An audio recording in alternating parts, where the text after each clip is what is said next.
Abu Faisal dengan hormat kami persilakan.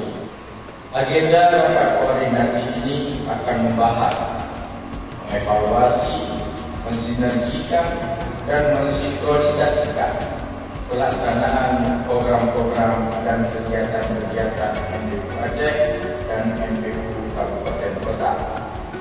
Koordinasi ini sangat penting untuk kita lakukan karena sebagai peningkatan kinerja kita ke arah yang lebih baik, sehingga terus terjadi peningkatan-peningkatan dan perbaikan-perbaikan di dalam setiap pelaksanaan program kegiatan kita. Kami persilakan.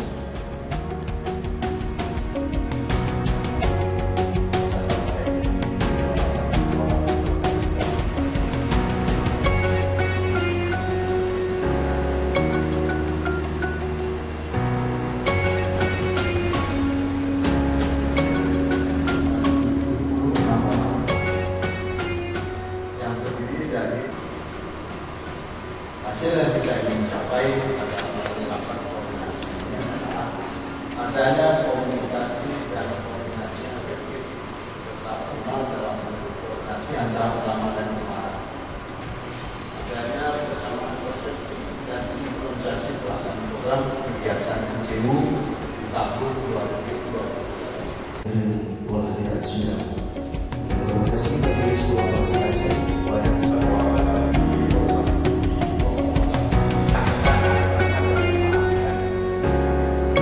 dan kita domisili beberapa hal